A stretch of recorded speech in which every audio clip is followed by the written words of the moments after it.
नमस्कार, माझं नाव ग्रीष्मा आणि माझ्या YouTube चॅनलमध्ये तुम्हा सगळ्यांचं मनपूर्वक स्वागत आहे। तुम्हाला तर माहिती आहे मी हिंदी, इंग्लिश, मराठीमध्ये पुस्तकं, कविता आणि वेगवेगळ्या विषयांवर व्हिडिओज घेऊन येत असते। तर आजचा आपला विषय आहे लहान मुलांसाठीची 5 पुस्तकं। लहान मुलांना रोज काहीतरी नवीन बघायला हवं असतं, वाचायला हवं असतं, त्यांना रोज काहीतरी नवीन हवं असतं आणि ह्या काळात ते एका स्पॉन्ज सारखे असतात, ते आजूबाजूच्या सगळ्या गोष्टी ॲब्झॉर्ब करत असतात। तेव्हा या वयात त्यांना एक खूप चांगली मोलाची संस्कारांची आणि छान छान पुस्तकं देणं खूप गरजेचं असतं।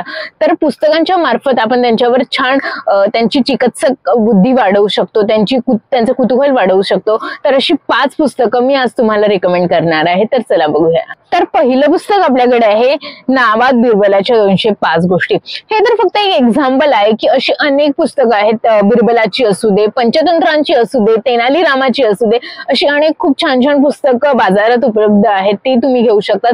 आणि ह्या सगळ्या गोष्टींमध्ये एक सिच्युएशन असते आणि त्याच्यावर बिरबल किंवा तेनाली रामा किंवा अजून कोणीतरी कसे मात करतं, आपली बुद्धी वापरून कसं त्या छोट्याशा सिच्युएशनला सॉल्व्ह करतं, ह्या सगळ्या गोष्टी या पुस्तकांमध्ये दिलेल्या असतात। आणि ह्या सगळ्या गोष्टी वाचल्यानंतर तुम्हाला कळेल की कधी कधी असं होतं की तो स्टोरी सेम आहे, फक्त नाव बदलले, बिरबलाच्या जागी तेनाली राम आहे किंवा अजून कोणीतरी, फक्त नाव बदललं असेल, पण आपल्याला फक्त मोरल्सची आहे की ह्या सगळ्या पुस्तकांमध्ये खूप छान छान आणि मनोरंजक गोष्टी असतात ज्या तुम्ही लहान मुलांना देऊ शकतात वाचायला। तर हे पहिलं पुस्तक आहे आपलं। दुसरं पुस्तक आपल्याकडे आहे थैलीभर गोष्टी, सुधा मूर्ती यांचं अनुवादित पुस्तक आहे। आणि अशा अनेक पुस्तकं आहेत सुधा मूर्तींची लहान मुलांसाठी बनवलेल्या।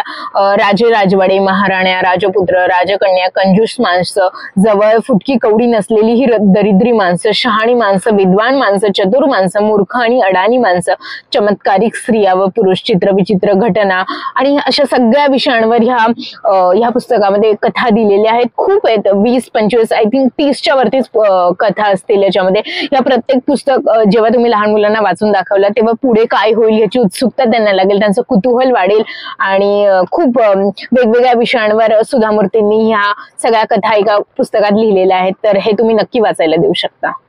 तिसरं पुस्तक आपल्याकडे आहे the prince and the modern fables, Rabindranath Tagore यांचं हे पुस्तक आहे। हे तर मी फक्त एक्झाम्पल म्हणून दिलेलं आहे। रवींद्रनाथ यांच्या अनेक गोष्टी आहेत ज्या लहान मुलांना वाचण्यासारख्या आहेत। त्यांची नेटफ्लिक्सवर एक वेब सिरीज सुद्धा आहे, stories of Rabindranath Tagore, but ते लहान मुलांनी बघण्याच्या नाहीयेत। पण त्यांची अनेक वेगळी पुस्तकं आहेत जी लहान मुलांसाठी त्यांनी लिहिलेली आहेत। अनुवादित अनेक पुस्तकं आहेत। पु ल देशपांडेंनी सुद्धा अनेक अनुवादित त्यांच्या कविता केलेल्या आहेत, त्याचा व्हिडिओ मी ऑलरेडी बनवलेला आहे, त्याची लिंक मी डिस्क्रिप्शन बॉक्स मध्ये नक्की देईल, तो व्हिडिओ सुद्धा नक्की जाऊन बघा। खूप छान कविता लिहिलेल्या आहेत त्यांनी आणि अशी अनेक पुस्तकं आहेत तर रवींद्रनाथ टागोरांची। तर त्यातलं कुठलंही पुस्तक तुम्ही तुमच्या लहान मुलांना वाचायला देऊ शकता। तर चौथं पुस्तक आपल्याकडे आहे मेंदूला खुराक। हे मुलं थोडी मोठी झाली, शाळेत जायला लागली तर त्यांच्या मेंदूवर ताण देणं थोडं गरजेचं असतं, तेव्हा अशी पुस्तकं त्यांना द्यायला हवी। या पुस्तकामध्ये गणिताबद्दलची, सामान्य विज्ञानची, जनरल नॉलेजची, सिच्युएशन्स, चॅलेंजेस असे छोटे छोटे दिलेले आहेत। आणि तेव्हा मुलं जेव्हा हे सॉल्व्ह करतात तेव्हा त्यांना कळतं की आपल्याला किती जमते आणि आपण किती करू शकतो, किंवा त्यांची चिकित्सक बुद्धी जागृत होते। आणि हे अशी पुस्तकं त्यांना नक्कीच उपयोगाची ठरतात त्यांच्या अकॅडमिक्ससाठी सुद्धा। 5वं पुस्तक आपल्याकडे आहे दूरदर्शन। हे तेव्हा आता ही पुस्तकं आहे ना, तुम्ही मुलांना वाचण्यासाठी देण्यापेक्षा तुम्ही स्वतः त्यांना वाचून दाखवली तर त्यांना जास्त आवडेल, कारण ते बसून वाचतील असं तर होणार नाही, तुम्हाला स्वतः बसून त्यांच्यासमोर बसून वाचावी लागतील। आणि दूरदर्शन हे पुस्तक असं आहे की किल्ल्याची किंवा गड, ट्रेकिंग असतात तर त्याचं निसर्ग वर्णन ह्या सगळ्या पुस्तकांमध्ये दिलेलं आहे।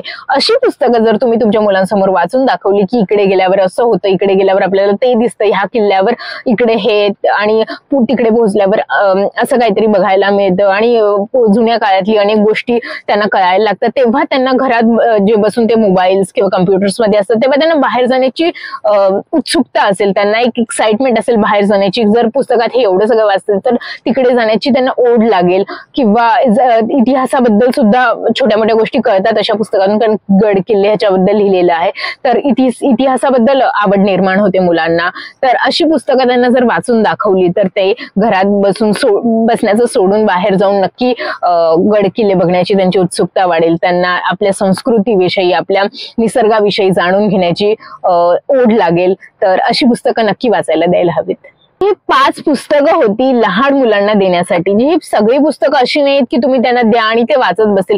ही सगळी पुस्तकं तुम्हाला त्यांच्या समोर बसून वाचून दाखवावी लागतील, त्यांना त्यांच्या सोबत वाचावी लागतील, त्यांना प्रोत्साहित करावं लागेल वाचण्यासाठी. मी माझ्या रिकमेंडेशन नुसार 5 पुस्तकं तुम्हाला सांगितली. तुम्ही अजून अनेक पुस्तकं वाचू शकतात. अनेक बुक स्टोर्स मध्ये आता इतकी छान छान रंगीबिरंगी आणि इंटरेस्टिंग पुस्तकं मार्केटमध्ये अवेलेबल आहेत, दुकानांमध्ये अवेलेबल आहेत. ती जाऊन नक्की विकत घ्या.